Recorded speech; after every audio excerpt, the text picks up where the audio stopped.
दोस्तों, इस वक्त हमारी दुनिया में जितने भी धर्म और मज़ाहिब पाए जाते हैं उन सबको दो कैटेगरी में डिवाइड किया जाता है।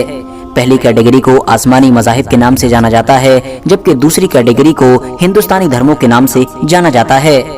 आसमानी मज़ाहिब में ख़ास तौर से मुसलमान, यहूदी और ईसाइयों को गिना जाता है, और ये वो मज़हब हैं कि जिनके अंदर आसमानी किताबों पर यकीन रखा जाता है और साथ ही साथ पैगंबरों के कॉन्सेप्ट पर भी यकीन रखा जाता है।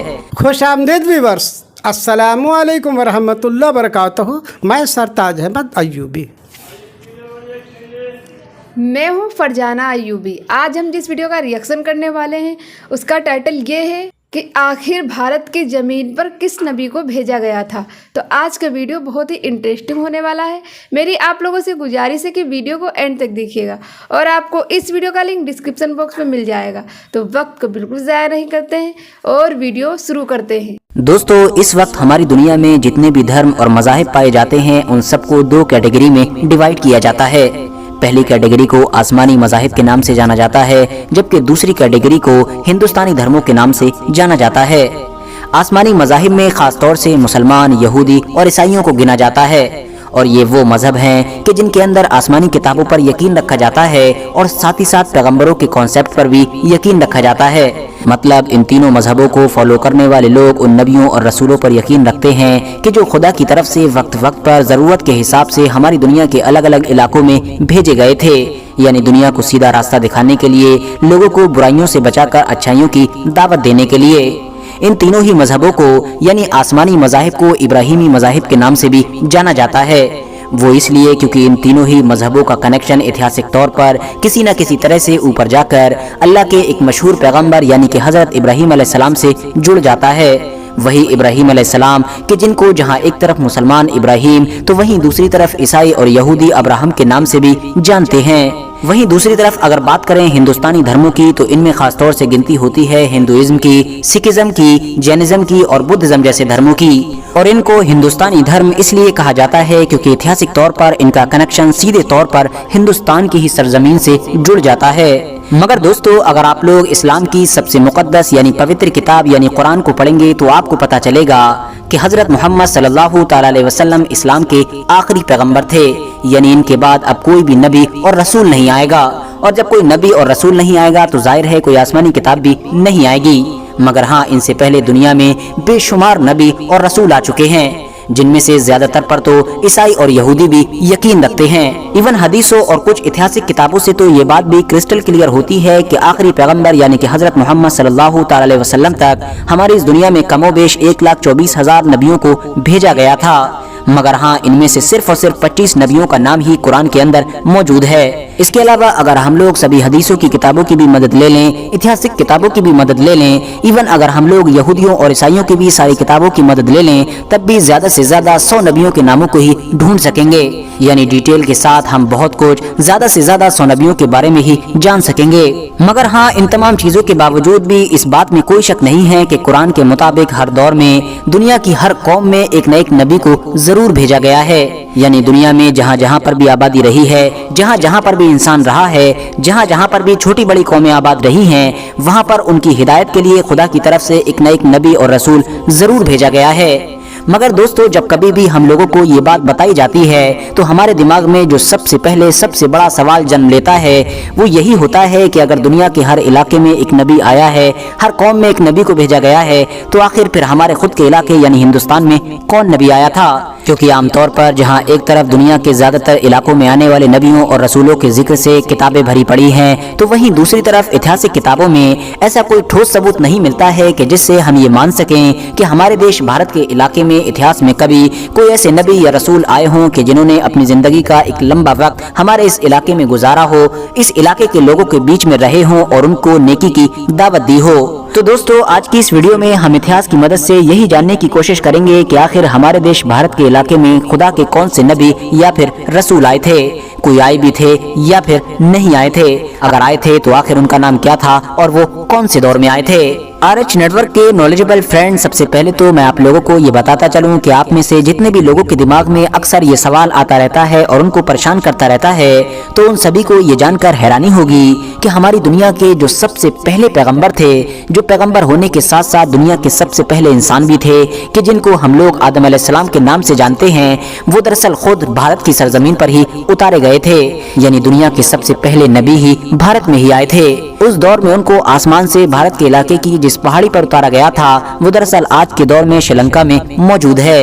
इवन आज तक उस इलाके में उनके कदम के निशान भी मौजूद हैं। इवन जो आदम वर्ड है यानी लफ्ज है, वो ना तो किसी अरबी जबान का है और ना ही फारसी जबान का है, बल्कि वो तो संस्कृत जबान का है। वही संस्कृत जबान के जो पिछले हजारों सालों से भारत की ही जबान मानी जाती है। संस्कृत में आदम का मतलब होता है पहला, शुरुआती या फिर ओरिजिनल, और यही वजह है कि हम लोगों को भी आदमी कहा जाता है, जिसका मतलब होता है आदम की औलाद। इतना ही नहीं दोस्तों, अगर आप लोग थोड़ी और गहराई से देखेंगे तो आपको पता चलेगा कि जिस तरह की चीजें इब्राहिमी मज़ाहिब में पाई जाती हैं, यानी जिस तरह के वाकयात ईसाइयों, यहूदियों और मुसलमानों की किताबों में मौजूद होते हैं, नबियों और रसूलों से जुड़े हुए, बिल्कुल इसी तरह की ही चीजें कुछ हिंदुओं की पुरानी किताबों में भी पाई जाती हैं। आदम अलैहिस्सलाम और उनकी बीवी यानी कि हजरत हव्वा से रिलेटेड जो हम वाकया पढ़ते हैं, बिल्कुल इसी तरह का ही वाकया हिंदुओं की किताबों में भी मौजूद है। मगर हाँ, उन लोगों के यहाँ उन दोनों कैरेक्टर्स को स्वयंभुव, मनु और शत्रुपा जैसे अलग अलग नामों से जाना जाता है। दोस्तों, बात यहीं पर खत्म नहीं होती है। मिसाल के तौर पर भारत और श्रीलंका के बीच में मौजूद इस ब्रिज को ही ले लीजिए। इस ब्रिज को जहां एक तरफ मुसलमान, यहूदी और ईसाई हद से ज्यादा अहमियत देते हैं, तो वहीं दूसरी तरफ हिंदू धर्म में भी पवित्र माना जाता है। हिंदू इस ब्रिज को राम सेतु के नाम से जानते हैं। उनके मुताबिक यही वो ब्रिज है कि जिसकी मदद से उनके भगवान श्री राम माँ सीता को बचाने के लिए भारत से श्रीलंका में दाखिल हुए थे। वहीं दूसरी तरफ ईसाई, मुसलमान और यहूदी इस ब्रिज को एडम ब्रिज के नाम से जानते हैं और इसको सीधे तौर पर हजरत आदम अलैहिस्सलाम से जोड़ते हैं। उनके मुताबिक यही वो ब्रिज है कि जिसकी मदद से हजरत आदम अलैहिस्सलाम ने श्रीलंका से भारत में एंट्री की थी। यानी इस ब्रिज का कॉन्सेप्ट भी इब्राहिमी मज़ाहिब और हिंदुइज्म के बीच कॉमन पाया जाता है। मगर दोस्तों, इन तमाम चीजों से अलग हटकर जो सबसे ज्यादा हैरान कर देने वाली चीज है, वो दरअसल हजरत नूह अलैहिस्सलाम का इतिहास है।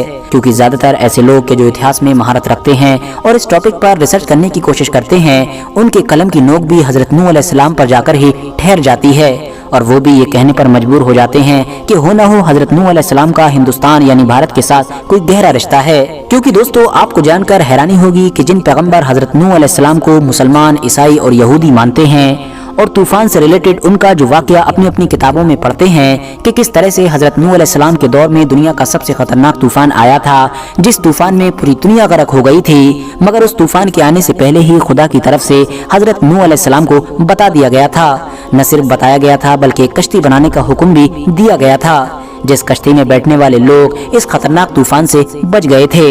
बिल्कुल इसी तरह का ही वाकया यानी इसी तरह की ही स्टोरी और इसी तरह का ही कैरेक्टर हिंदुओं के वेदों में भी पाया जाता है। मगर हिंदुओं की पवित्र किताबों में इस कैरेक्टर को नूह नहीं बल्कि मनु कहकर पुकारा गया है, यानी बड़े सैलाब वाला मनु। और बाकायदा ये स्टोरी भी मेंशन है कि किस तरह से एक खतरनाक और बड़े सैलाब से बचने के लिए मनु ने बोट यानी कि कश्ती बनाई थी। साथ ही साथ मैं आप लोगों को ये भी बताता चलूं कि संस्कृत जबान में भी नूह का मतलब कश्ती वाला होता है, यानी कि बोट वाला, बिल्कुल उसी तरह से कि जिस तरह से अरबी जबान में भी इसका मतलब कश्ती वाला ही होता है। और यही वो सारी चीजें हैं कि जो इतिहासकारों को ये सोचने पर मजबूर करती हैं कि हो ना हो पैगंबर हजरत नूह अलैहिस्सलाम का भारत की जमीन के साथ कोई गहरा रिश्ता है, या तो खुद हजरत नूह अलैहिस्सलाम ही इस इलाके में आए थे, या फिर जिस दूसरे इलाके में हजरत नूह अलैहिस्सलाम हुआ करते थे उस इलाके के ही कुछ लोग बाद में भारत की तरफ आकर आबाद हो गए थे।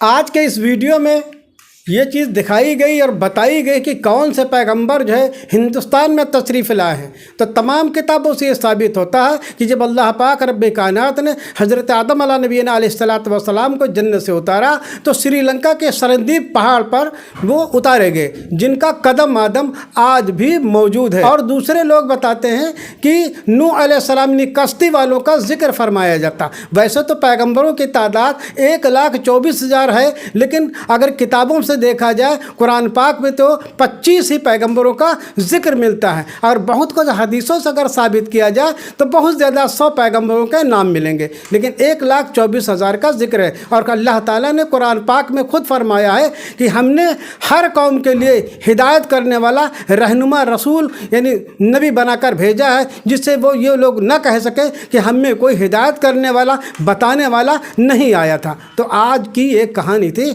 हज़रत आदम नबी अलैहिस्सलात वस्सलाम और नूह अलैहिस्सलाम की। आई होप आपको ये वीडियो अच्छी लगी हो। वीडियो को लाइक करें, शेयर करें, कमेंट करें। अगर आप हमारे चैनल पर नए हैं तो हमारे चैनल को ज़रूर सब्सक्राइब करें। तब तक के लिए अल्लाह हाफिज़।